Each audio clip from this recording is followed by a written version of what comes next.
Recruitment. You are welcome to another episode of HR Moment with Gloria.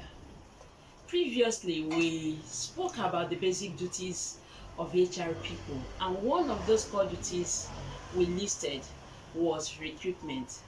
So today we are going to be talking about recruitment, what it is all about, and how you recruit.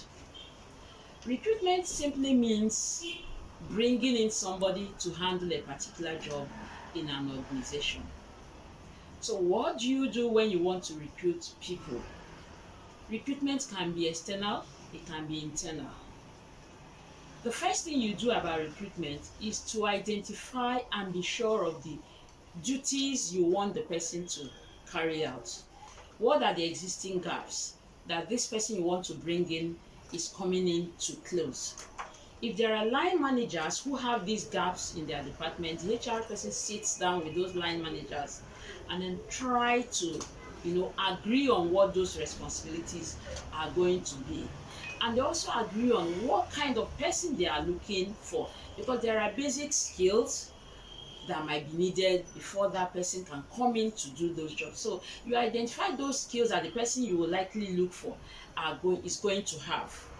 Now, after identifying the gaps, agreeing on the jobs, you try to draw out a job description, package a job description that outlines what the person is coming in to do, because you need to incorporate this in your advertisement so that the interviewees would ask them the question, as in the basic question as to whether they are qualified, whether they have the capacity, whether they have the skills you are putting out for them to be able to do the job. Then when you have packaged the job description, you go into advertisements, either internal or external.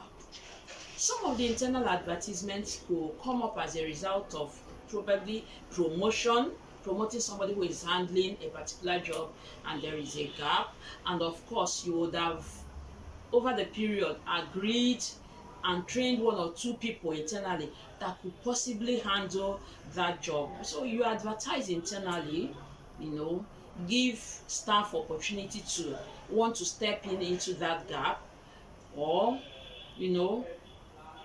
probably they know one or two people also who can possibly do that job, and they could recommend such people to the HR person. Internal sources of recruitment. You also do external recruitment. Okay, externally, the HR person can start off by placing advertisements in local newspapers. You can also rely on the company's career site. There are also job sites here and there that the HR persons can work with. Then there are social media platforms that give people opportunity to advertise what they can do or who they are looking for. Then you now get various applications from all these sources. Then when you get your applications, you start screening the applications, because over time one has seen that so many people who are not qualified for a particular job but are just hoping that they could be given the opportunity, will throw in their CVs. So you screen the applications, make a shortlistment, and then invite people for interview. Now, after conducting the interviews, sometime later, we're going to strictly talk about interviews. But what we are talking about today is the processes. What that the HR person is expected to do in order to recruit. So you conduct your interviews. After conducting the interviews, you evaluate the interviews and then make an offer to your choice candidate. You will now wait for the person to assume duties. When he or she assumes duties, you do what we call introduction and then induction.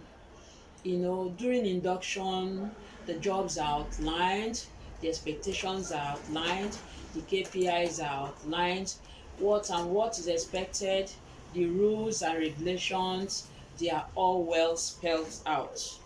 Then you hand over the work tools to the employee and he or she is good to go.